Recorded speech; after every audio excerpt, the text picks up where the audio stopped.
पवन सिंह के चाहने वालों खुश हो जाइए, क्योंकि पवन सिंह अब एक्टर नहीं, सुपरस्टार नहीं, पावर स्टार नहीं, बल्कि अब वो नेता बन चुके हैं। अब नेता के कैटेगरी में पवन सिंह पूरी तरीके से शामिल हो चुके हैं। बिना चुनाव लड़े पवन सिंह अब नेता बन चुके हैं। आप लोगों को मालूम होना चाहिए कि कल के डेट में एक लेटेस्ट जारी होता है, खास करके बीजेपी की तरफ से, और उस लेटर में साफ शब्द में अंकित रहता है सबसे पहले पवन सिंह जी का नाम। मतलब एमएलसी के लिए अगर कोई एलिजिबल है तो वो है सबसे पहले पवन सिंह, और बाकी के 3 लोगों का नाम और भी दिया गया है। लेकिन जिस तरीके से बातें पता चल रही है, जिस तरीके से स्टेटमेंट आया है खास करके पवन सिंह जी का, इससे तो समझ में आता है कि इस बार बीजेपी अब पवन सिंह को लॉलीपॉप नहीं थमाएगी, बल्कि नेता बना करके ही रहेगी। 4 लोगों का नाम आया है एमएलसी के लिए, उसमें से सबसे पहले पवन सिंह जी का नाम है।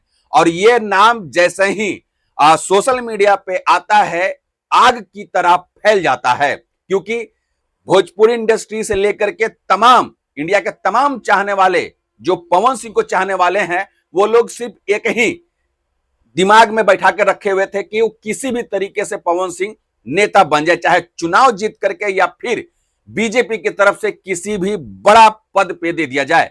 लेकिन अभी फिलहाल चुनाव का माहौल नहीं है, वोटिंग का माहौल नहीं है, तो जाहिर सी बात है ऐसा तो कुछ हो ही नहीं सकता था। लेकिन जिस तरीके से अभी फिलहाल बीजेपी की तरफ से एक लेटर जारी हुआ है, और उस लेटर में एमएलसी की उम्मीदवार पवन सिंह का नाम दिया गया हुए फर्स्ट में, वाकई में यह काबिल तारीफ है। और इससे समझ में आता है कि पवन सिंह का मेहनत कहीं ना कहीं रंग लाया, क्योंकि पवन सिंह बीजेपी के लिए करीबन 5 साल से लगातार मेहनत कर रहे थे। पवन सिंह को बीजेपी की तरफ से सांसद के लिए टिकट भी दिया गया था, लेकिन पवन सिंह जी नहीं लड़ते हैं। इसके बावजूद भी बीजेपी में कंटिन्यू बरकरार रहते हैं, और पिछले विधानसभा का चुनाव में बीजेपी के तरफ से बिहार के लिए पुरजोर मेहनत करते हैं, और स्टार प्रचारक के तौर पे पवन सिंह काम करते हैं बीजेपी के लिए, और वो मेहनत कहीं ना कहीं बीजेपी के लिए रंग लाती है, और बीजेपी का बहुत ही बेहतरीन सीट आता है, और पवन सिंह का ही कहीं ना कहीं योगदान रहता है। तो जाहिर सी बात है, इतना मेहनत करने के बावजूद भी अगर पवन सिंह पीछे रहे और भोजपुरी के सबसे बड़ा कलाकार, तो जाहिर सी बात है नाइंसाफी तो होगी। और उसी नाइंसाफी को दूर करने के लिए बीजेपी पवन सिंह का सबसे पहले नाम लाया गया है। इसमें अभी पूरी तरीके से क्लियर नहीं हुआ है कि कहां से वो पवन सिंह एमएलसी बनेंगे, और एमएलसी बनेंगे भी कि नहीं, क्योंकि और 3 लोग भी उस कतार में हैं। उन लोगों का भी नाम अगर दिया गया तो कहीं ना कहीं उनको भी सोच करके ही नाम दिया गया है। ऐसे ही नहीं कि बस हाँ भाई संतावना के लिए नाम दे दिया जाए ना, बात में तो हमको तो पता ही है कि सिर्फ पवन सिंह को हम बनाएंगे, तो ऐसा नहीं है। बहुत ही सोच समझ करके बीजेपी की तरफ से इन 4 लोगों को, मतलब जो सच्चा सिपाही है, ये 4 सच्चा सिपाही को एमएलसी का उम्मीदवार दिया गया है। और अब देखना यह है कि इन चारों में से बाजी कौन मारता है और कौन एमएलसी बनता है। लेकिन हाँ, इतना तो तय है, जिस तरीके से पवन सिंह लाइमलाइट में थे, जिस तरीके से पवन सिंह बीजेपी के लिए पुरजोर मेहनत किए थे, जिस तरीके से बीजेपी के लिए स्टार प्रचारक के तौर पर पूरे बिहार में गर्दा उड़ा दिए थे, उसका कहीं ना कहीं परिणाम बीजेपी देगी।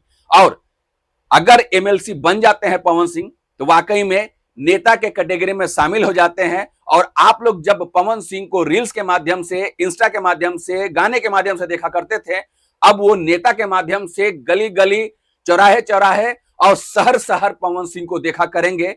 किसी भी तरीके के दुख तकलीफ, खुशियां, या फिर कोई पार्टी फंक्शंस, या कुछ किसी भी तरीके का कोई ऑर्गेनाइजेशन होगा, तो उस दरमियान पवन सिंह जैसे बाकी के नेता लोग आते हैं रिबन काटने के लिए और उद्घाटन करने के लिए, उस जगह पे पवन सिंह को भी बुलाया जाएगा और पवन सिंह आएंगे। मतलब साफ है कि अब पब्लिक फिगर पूरी तरीके से पवन सिंह बन गए हैं। सोशल मीडिया से हट करके अब नेता वाला रूप अपना आजमाने वाले हैं पवन सिंह। वाकई में ये खबर सुनकर के मुझे भी खुशी हुई थी, क्योंकि मैं भी भोजपुरी से रिलेटेड कंटेंट बनाता हूं, तो जाहिर सी बात है हमारा सबसे पसंदीदा और सबसे खास भोजपुरी के पावर स्टार अगर नेता बन जाते हैं, तो जाहिर सी बात है मिठाई तो बनता ही है। बहुत जल्द मिठाई भी खाऊंगा और केक भी काटूंगा। बस एक फाइनल स्टेटमेंट आ जाए बीजेपी की तरफ से कि पवन सिंह को एमएलसी बना दिया गया है। हां, एक और बात कि अभी वो किस जगह से, किस क्षेत्र से एमएलसी बनेंगे, इसका अभी फिलहाल खुलासा नहीं हुआ है।